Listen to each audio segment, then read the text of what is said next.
Alors, bonjour à tous, on se retrouve aujourd'hui pour une nouvelle vidéo dans laquelle je vais vous parler de TLC 2020.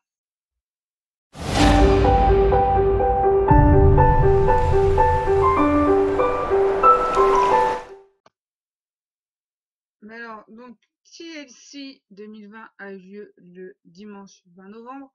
C'est le dernier pay-per-view de l'année 2020. Le prochain étant le Royal Rumble qui aura lieu le 30 ou 31 janvier, je ne sais plus exactement. Donc nous avons eu un match en kick-off. Daniel Bryan, Otis, Chad Gable et Biggie face à King Corbin, Sami Zayn, Cesaro et Shinsuke Nakamura. Donc bon bah ça c'est un match de weekly en fait. Il a été placé là, voilà pour mettre un petit peu en lumière la rivalité qui est en train de débuter entre Sami Zayn et Biggie, voilà, qui a été un petit peu le fil rouge de la soirée, si on peut dire. On les a revus deux, trois fois durant le show. Voilà, bon, sinon le match, ouais, c'est un match de weekly, c'est bon, mais enfin voilà, bon, c'est un match de kick-off, quoi. Ensuite, le show principal, donc nous avons débuté par quand même un gros match, hein, donc Drew McIntyre face à AJ Styles, qui était accompagné par Omos, pour le titre de la WWE dans un TLC match. J'étais étonnée que le match soit placé en opener. Voilà, au départ, quand j'ai vu ça, j'étais étonnée. Bon, finalement, quand on voit la construction de la carte, ça peut paraître logique. Donc, franchement, enfin, moi, je vais le dire franchement, c'est mon match préféré de la soirée. Voilà, j'ai vraiment kiffé ce match. Enfin, voilà, j'ai adoré. J'ai adoré aussi la construction, voilà, Jay qui se concentre sur la jambe de Drew McIntyre pour pas qu'il puisse monter à l'échelle et pour pas qu'il puisse passer aussi son claymore kick. Drew qui se concentre un petit peu sur le dos de Jay aussi. Non, franchement, c'est pas mal. Bon, le seul petit bémol, c'est le miss, quoi. Bon, en moins, du coup, la manette, on n'en parle plus. Voilà, il a essayé de cacher, bon, ça n'a pas marché, enfin, enfin, là, ce booking-là, il est pas logique dans le sens où que, si tu, enfin, si tu veux cacher ta manette, tu le fais, enfin voilà, tu le fais pas en plein milieu d'un match, t'attends que le match soit fini et que le champion, il en puisse plus, en fait. Alors que là, c'est vraiment en plein milieu du match, c'est transformé en triple threat match, bon, ça, j'ai pas compris. Bon, après, en soi, ça a quand même apporté un petit plus, mais voilà, j'étais contente du coup que le Miz ne gagne pas le titre, on va pas se mentir, j'étais vraiment contente. Enfin voilà, je voulais pas le voir avec le booking qu'il a actuellement, je voulais pas le voir avec le titre. Non. Donc du coup, je suis contente qu'il ait pas fait là, qu'il ait pas gagné le titre. Et on a eu quand même un petit peu de suspense dans le sens où on savait pas trop si Edgy allait réussir à décrocher tout ça. Bon, finalement, c'est Drew qui a conservé. Donc ouais, non, ce résultat me va parce que le match, franchement, était très très cool. Moi, j'ai adoré ce match. Donc franchement, c'est vraiment un match que je conseille de voir. Et ensuite, nous avons eu le match pour le titre féminin de SmackDown. Euh, Sasha Banks face à Carmella. Déjà, je tiens à féliciter Carmella parce qu'elle a dû s'entraîner pendant son absence parce qu'elle a quand même progressé par rapport au niveau qu'elle avait avant son absence. Enfin, elle a progressé, elle s'est améliorée. Donc, Ninja, c'est beaucoup plus intéressant de la voir. Euh, bon, là, par contre, en soi, ce match a juste servi à faire souffler les gens après le TLC match, enfin après l'opener, parce que le match est bien, mais il est beaucoup trop long, quoi. Ouais, ça a vraiment juste, enfin ouais, ça a servi à faire souffler les gens. Voilà. Et bon, Sasha Banks a conservé, comme on pouvait s'en douter, mais je pense que la rivalité entre les deux va continuer, par contre. Ensuite, nous avons Cedric Alexander et Shelton Benjamin, accompagnés par MVP, contre le New Day, pour les titres tag team d'Euro. Donc, comme on pouvait s'y attendre, on a les nouveaux champions, donc c'est très cool. Au moins, ça va pouvoir ouvrir de nouvelles perspectives voilà, pour les titres tag team.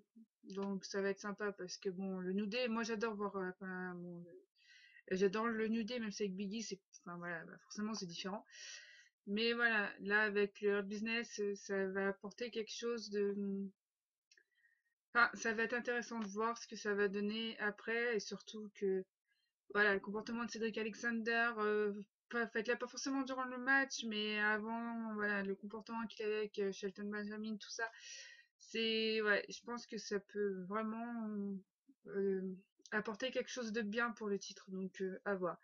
Et aussi, bah, du coup, tous les membres du Hurt Business ont, en fait, ont un titre. Sauf MVP, mais MVP, est-ce qu'on peut considérer qu'il catch encore ou pas? Voilà, je sais qu'il a eu 2-3 matchs, mais bon, il est plus manager de cette équipe, quoi. Ensuite, nous avons eu Nia Jax et Shayna Baszler face à Asuka et Charlotte Flair pour les titres tag team féminins. Euh, le retour de Charlotte, moi personnellement, il m'a fait extrêmement plaisir. Enfin voilà, c'est voilà. Bon bah là, enfin voilà, du coup Lana a été retirée du match, tout ça, on savait pas trop. Voilà, il y avait quelques pistes possibles. Bah, le retour de Charlotte. Aussi, j'avais pensé aussi à Rhea Ripley, parce que je pense que à NXT, je pense, en fait là, je pense qu'elle a un petit peu fait le tour. Donc je me suis dit pourquoi pas Rhea Ripley. Bon bah finalement c'est Charlotte et c'est vraiment très très cool. Moi je suis vraiment contente. Et bon, c'est quand même du coup vu qu'en fait là vu qu'elle a fait son retour, enfin on pouvait se douter que du coup c'était Asuka et Charlotte qui allait gagner parce qu'ils vont pas faire perdre Charlotte lors du match de son retour. Donc voilà, donc c'était logique. Euh, mais par contre, enfin, j'ai très très envie de voir un match entre Charlotte et Shayna Baszler. Vraiment. Ah ouais, non, mais j'ai vraiment très très envie de voir un match l'une contre l'autre. Vraiment. Parce que, enfin, ça va être, ça va être vraiment un match de fou. Donc voilà, bon, moi personnellement j'ai adoré le match, voilà, avec le retour de Charlotte, tout ça aussi, la qualité du match, parce que le match franchement, enfin, est vraiment bon, quoi. C'est quand même Nia Jax, elle a su apporter quelque chose. Donc, ouais, non, franchement, c'était vraiment un match très très cool à regarder. Ensuite, nous avons eu donc, donc Roman Reigns face à Kevin Owens pour le titre universel dans un TLC match, donc le deuxième TLC de la soirée. Donc, j'étais étonnée de le voir, enfin, de voir qu'il n'était pas en main event. Bon, c'est vrai qu'on a vu le dernier match, tout ça, surtout la fin, c'est logique finalement. Mais bon, voilà, donc le match, franchement, très très bon match aussi, comme le Ponor, mais dans un genre différent.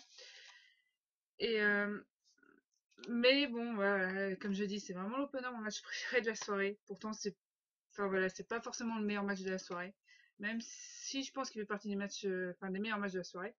Donc bref. Sinon, lors de ce match-là, ouais, bah, l'intervention de Uso, comme on pouvait s'y attendre. Voilà, c'était totalement logique. Mais voilà, c'était des interventions intelligentes, si je peux dire. Enfin voilà, enfin, ouais, c'est enfin, il est intervenu surtout quand Roman Reigns était vraiment au sol parce qu'il venait juste enfin voilà, de se prendre une prise, etc.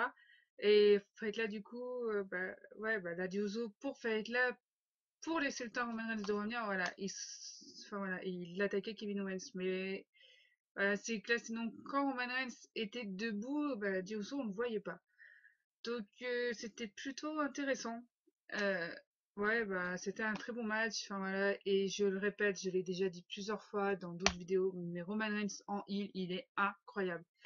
Enfin voilà, j'avais énormément de mal avec Roman Reigns en face. Mais alors depuis qu'il est revenu à SummerSlam, depuis qu'il a fait son heel turn, j'adore. Franchement, ouais, c'est fait là, c'est peut-être pour moi le catcheur de l'année à la WWE. Bon, les autres fédérations, voilà, comme j'ai pas le temps de regarder les autres fédérations, du coup, je peux pas juger pour les autres fédérations, mais en tout cas, pour la WWE, je pense que le catcheur de l'année, c'est Roman Reigns. Voilà. Donc, voilà, j'ai vraiment hâte de voir ce que ça va donner. Après, je pense que la rivalité entre lui et Kevin Owens peut continuer. En tout cas, moi, ça me dérange pas parce que ça a vraiment été un match de, voilà, de qualité. Et Kevin Owens, qu'il soit face ou heel, franchement, il est incroyable aussi. Donc, ça me dérangerait pas de revoir un match entre les deux. Ensuite, le main event, donc le Fiend face à Randy Orton dans un Inferno match. Donc, moi, je m'attendais à ce que ça soit un match comme on avait eu entre Undertaker et Kane, c'était en 98, ou que les flammes étaient autour du ring. Et puis en fait, là, ça n'a pas été le cas. Du coup, c'était cool. Voilà, au moins, voilà, c'est la même stipulation, mais ils ont fait ça différemment. Donc, déjà, ça, c'est très très cool. Voilà, ils ont pu se balader autour du ring. Voilà, utiliser des choses qu'ils ont pris sous le ring, tout ça. Donc, ça, c'était très très cool. Ensuite, bon, la qualité du match, voilà. En soi, le match, il est pas intéressant, c'est vraiment à la fin, en fait. Parce que voilà, le match, bah, enfin, les trois quarts du match, c'est Bray Wyatt qui domine et qui finalement, entre guillemets, massacre Randy Orton. Bon, bah, finalement, c'est Bray Wyatt qui se fait cramer, hein, voilà, je pense que s'ils ont fait brûler le film, je pense que c'est la fin du film et il y aura peut-être un nouveau personnage de Bray Wyatt. Je pense parce qu'en fait là le brûler comme ça veut dire que le film va disparaître. Enfin, je pense. Et ça serait logique. Enfin bon, après c'est la WWE, donc la logique de la WWE n'est pas forcément la même que tout le monde. Donc voilà, j'attends de voir, mais ouais, je pense que du coup il y aura un nouveau personnage de Bray Wyatt. On verra bien. Sinon, donc mon avis global sur le show, franchement, c'était un très bon show. Voilà, voilà, il y a des meilleurs matchs que d'autres, mais il y a vraiment aucun match de mauvais. Voilà, même le match de kick-off est plutôt bon finalement, hein. Même si c'est un match de kick-off et qu'il est oubliable, mais même ce match est bon. Donc, ouais, franchement, l'année 2020 se termine bien au niveau des pay-per-view, je trouve. Donc, euh, donc n'hésitez pas à laisser un commentaire pour me donner votre avis sur le show, sur les différents matchs. N'hésitez pas à liker ma vidéo, à vous abonner, à appuyer sur la cloche pour recevoir les notifications de mes prochaines vidéos. Et moi je vous dis à bientôt pour une prochaine vidéo.